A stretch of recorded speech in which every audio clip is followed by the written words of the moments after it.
చాలా చాలా హ్యాపీగా ఉన్నాను. ఎందుకంటే నాకు బేసిక్ కాదు కదా, లైన్స్ అండ్ హమ్స్ కూడా రావు. అంటే కోన్ పట్టుకోవడం కూడా ఇదే ఫస్ట్, అంటే ఫస్ట్ లైన్ డ్రా చేసింది కూడా.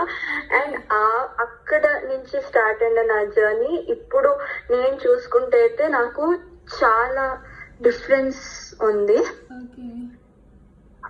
అండ్ ఇక్కడ స్పెషల్లీ మా ఏరియాలో ఎక్కడ అంటే ఒక 20 కిలోమీటర్స్ రేంజ్ లో ఎక్కడ కానీ మెహందీ క్లాసెస్ లేవు.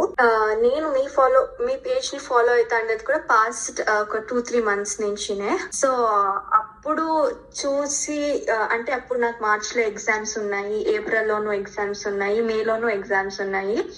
అంటే నాకు కాలేజ్ అంటే inter second year exams complete చేసింది నేను మార్చ్ లో, అండ్ మేలో I had my dance exam అలా ఉండింది. అందుకే జాయిన్ అవ్వలేదు. అది అయిపోయాక జాయిన్ అయిద్దామని జాయిన్ అయ్యాను. కానీ ఇట్ వాస్ రియల్లీ చాలా బాగుండిందండి మీ క్లాసెస్. అండ్ నాకు మీరు చెప్పే విధానం అయితే చాలా నచ్చింది. అంటే అందరూ ఫిగర్స్ వేసి చూపిస్తారు అంతే, ఇది ఉంది, ఇట్స్ ఇస్ దేర్ అంతే, ఇది ఇట్లా ఉంది. మీరు అలా కాకుండా ఇది ఈ ఫస్ట్ టైప్, దీంట్లో మళ్ళా సబ్ డివిజన్స్ ఉన్నాయి, దీన్ని ఇదే రూల్ తో చేసుకోవాలి, హమ్స్ లైన్స్ పెట్టే చెయ్యాలి, హమ్స్ లైన్స్ పెట్టకుండా చేయకూడదు.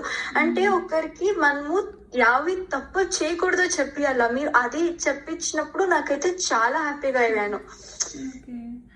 డూస్ అండ్ డోంట్స్ తెలిసినప్పుడే కదండి మన డిజైన్ కానీ మన ఇది హైలైట్ అయ్యేది. అప్పుడు నాకైతే చాలా హ్యాపీ అనిపించింది. అందరూ వేసి చూపిస్తారు, ఇది లోటస్, ఇది పికాక్, ఇది స్వాన్ అలా చెప్పేస్తారు. కానీ మీరు ఇలానే వేయాలి, ఇలా వేయకూడదు. అండ్ మాకి టిప్స్ చెప్పేవారు కదా అసలు, స్ట్రోక్ ఎలా వేయాలి, స్విరిల్ ఎలా, నాకు రాలేదు యాక్చువల్లీ చెప్పాలంటే స్ట్రోక్. బట్ మీరు ఈ టిప్ తో చేస్తే ఇట్లా వస్తుంది.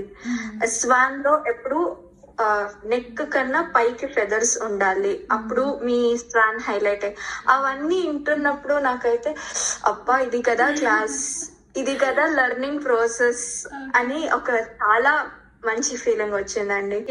This is how we should learn something అని అనిపించింది. బేసికలీ నేను ఒక టీచర్, నాకు అబ్బా ఇలాంటి ఒక మంచి టీచర్ దొరికింది అని అందరితోనూ చెప్పాను. అంటే మా టీచర్స్ బ్యాక్గ్రౌండ్ లో అందరికి మీ గురించి నా వర్క్ అంతా చూపిస్తా అంటే they were like so happy.